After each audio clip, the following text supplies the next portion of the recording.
Tama bersenandung, membantu Chandra masuk ke villa, lalu mengirimnya kembali ke kamar untuk menetap.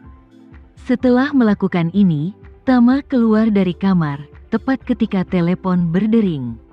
Melihat Sofia yang meneleponnya, dia menyadari bahwa kembalinya Peter ke Indonesia mungkin sudah dekat. Jadi dia kembali ke kamarnya dan menjawab telepon. Suara Sofia terdengar di seberang telepon, dan dia berkata dengan hormat, "Tuan Renza, aku tidak mengganggu istirahatmu selarut ini, kan?" "Tidak." Tama bertanya padanya sambil tersenyum. "Bagaimana situasi di sana?" Sofia berkata dengan tergesa-gesa, "Saya menelepon Anda karena saya ingin melaporkan situasi terkini kepada Anda." Setelah mengatakan itu, dia melanjutkan, "Ada banyak hal yang mungkin menyita sedikit waktu Anda. Apa ini nyaman bagimu? Jika tidak nyaman, saya akan membuat janji dengan Anda di lain waktu." Tama berkata, "Tidak apa-apa, ini nyaman bagiku, kamu bisa memberitahuku." Sofia berkata, "Kalau begitu izinkan saya memberitahu Anda sesuatu yang jelas tentang situasinya terlebih dahulu. Yang pertama adalah identitas Tuan Peter. Ini tidak lagi menjadi masalah. Sesuai keinginan pribadinya, saya meminta seseorang untuk membantunya memesan penerbangan untuk besok pagi. Tidak ada penerbangan langsung dari Oslo ke Jakarta. Jadi dia harus transfer 2 kali. Itu akan terjadi lusa sore di tempatmu." Setelah mengatakan itu, Sofia menjelaskan, "Anda sebelumnya mengatakan bahwa Tuan Peter diberi identitas yang masuk akal sebagai orang biasa. Jadi saya tidak mengatur jet bisnis untuknya di sini, dan perjalanannya akan menjadi sedikit lebih sulit." "Oke," kata Tama penuh pengertian. Kembali ke Indonesia adalah langkah terakhir Paman Peter untuk keluar dari bencana ini. Lebih baik bekerja lebih keras daripada membuat masalah.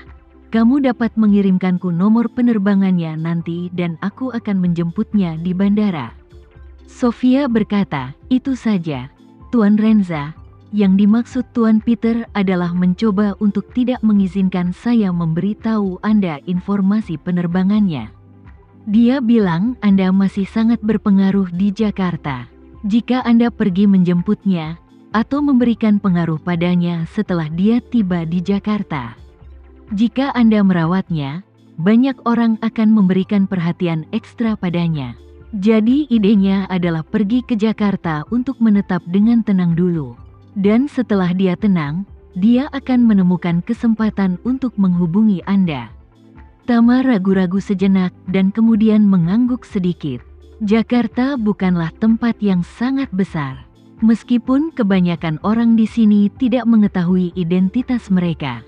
Memang banyak yang mengenal Tuan Renza. Ada puluhan ribu adik laki-laki Johan saja.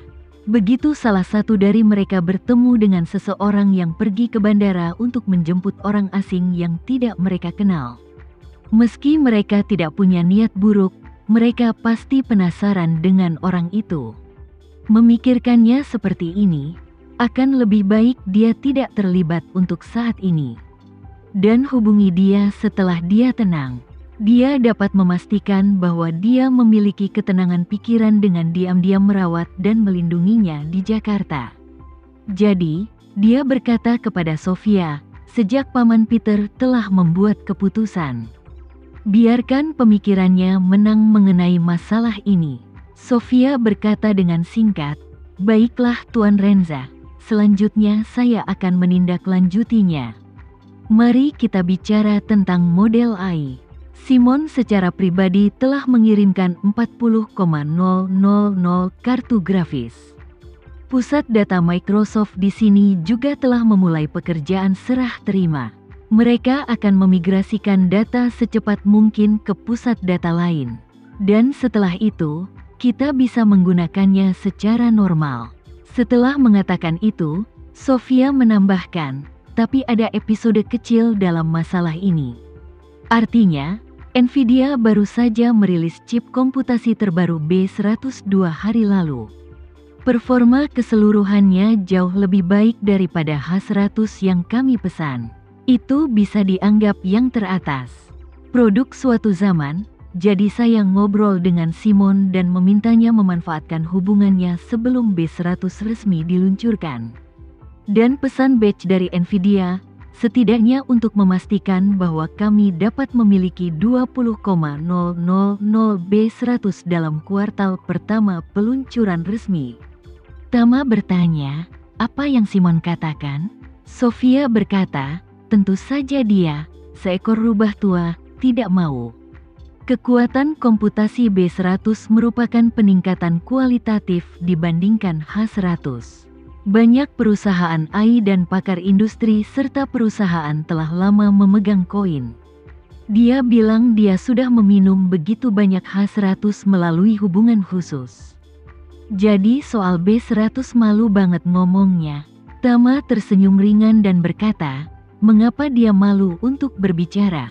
Tidak lebih dari itu. Hanya saja syaratnya sudah dinegosiasikan terlebih dahulu.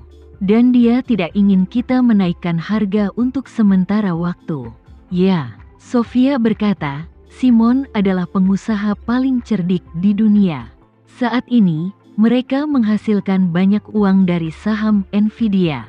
Setelah Nvidia B100 diluncurkan, pendapatan mereka akan melonjak pesat.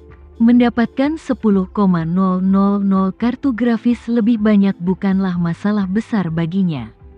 Tapi dia tidak ingin menaikkan harganya sekarang.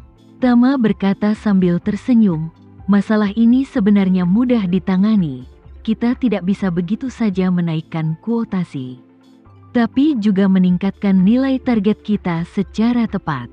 Mari kita lakukan. Katakan padanya jika kita bisa mengirim 40,000 B200 ke Eropa Utara. Dia akan mendapatkan 3/4 dari pil penyebar darah dan penyelamat jantung.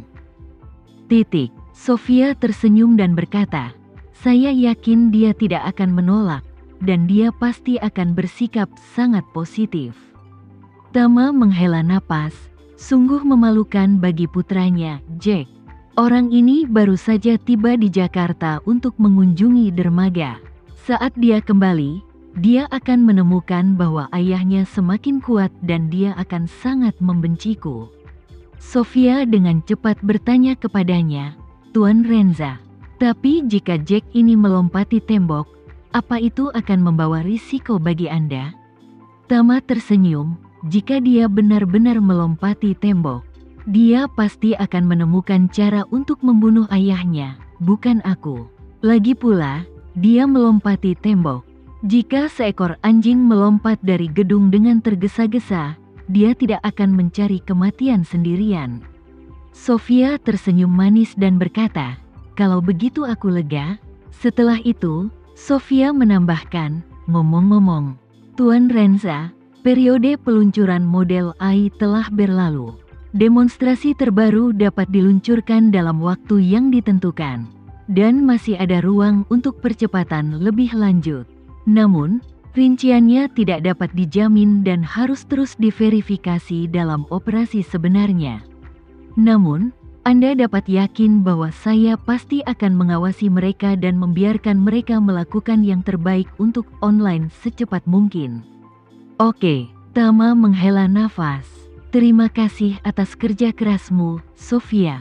Sofia buru-buru berkata, Tuan Renza, kamu sopan sekali. Inilah yang harus saya lakukan. Tama tidak berbicara terlalu banyak dengan Sofia. Tidak ada gunanya mengucapkan lebih banyak kata-kata sopan dan terima kasih. Dia akan selalu memberikan imbalan yang nyata dalam bidang praktis kepada mereka yang telah membantunya dan mereka yang telah melakukan upaya dan niat baik untuknya. Kali ini, Sofia berkata lagi, ngomong-ngomong, Tuan Renza, Anda belum memberi saya rekening penagihan sebesar 55 miliar dolar yang diberikan Simon kepada saya terakhir kali. Tolong beri saya akun jika Anda mau. Tama tersenyum dan berkata, aku benar-benar tidak punya apa-apa untuk menggunakan uang itu saat ini. Jadi simpan saja uang ini untuk saat ini. Saat ini, panggilan lain masuk dari ponsel Tama. Itu adalah istrinya, Alena, Jadi dia berkata pada Sofia, "Sofia, ada yang harus aku lakukan di sini, mari kita bicarakan nanti." Setelah itu, dia mengalihkan panggilan Alena.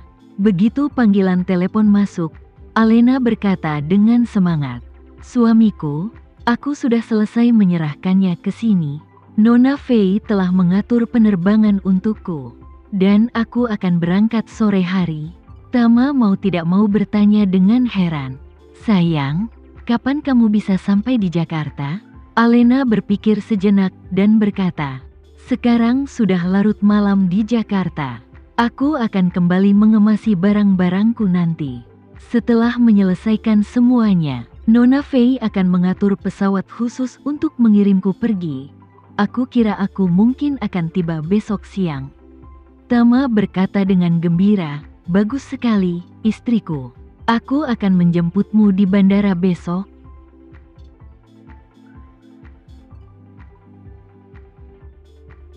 Sekian dulu ya video kali ini, kita lanjutkan lagi videonya di lain waktu.